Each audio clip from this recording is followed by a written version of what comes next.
Well, it's been a minute since I've worked on this, but need yet more modifications. Over here is going to be a shed.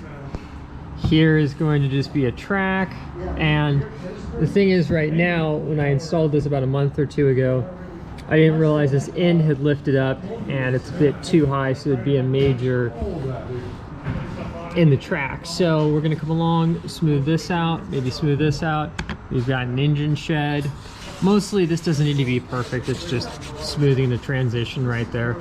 Worst case scenario, I could always cut it and push it down, but I'm trying to avoid that. So let's get busy.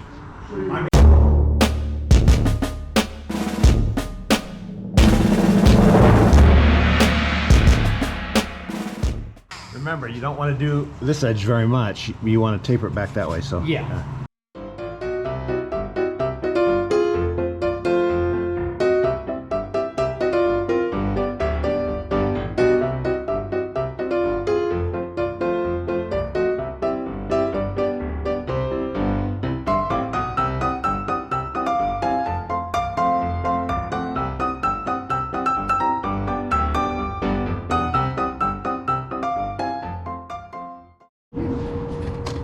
Okay, so a lot of sanding later.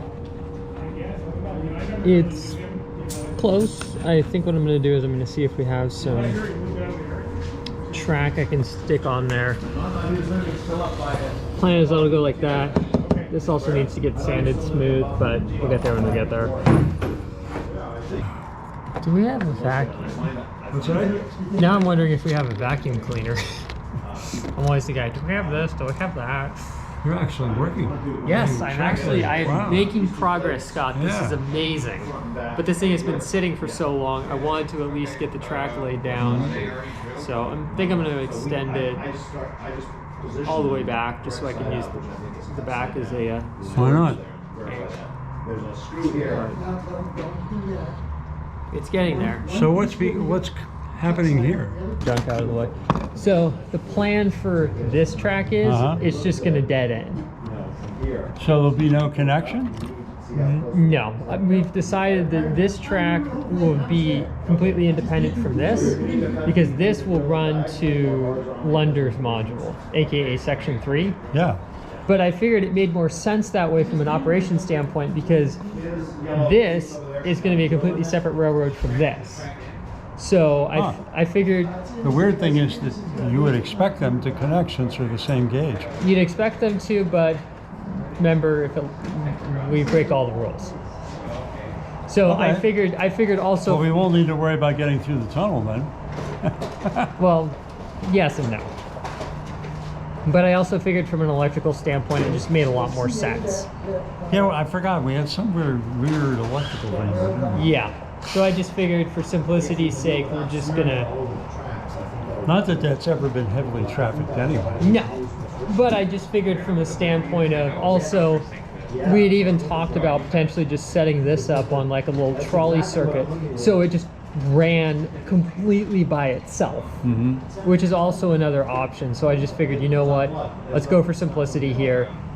I wasn't really gaining anything by having that switchback in there, so I just decided, you know what, let's go for simple, let's just do that. So I'm thinking I'm debating if I'm going to have a track running out from the mountain into a little dump area, or I might just have a crane sitting here that loads the cars.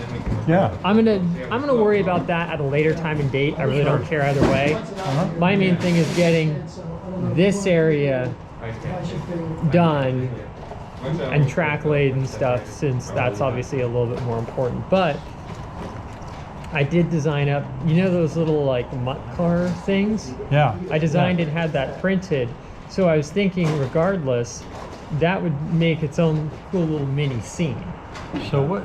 Oh, okay. Yeah, I see. Because they were little compressed air powered things, but I figured they were too cool not to have lying around. So it will somewhat fit on an N-scale track. Yeah. So took a lot of design work, but I'm thinking of running a little batch of them. You got some interest.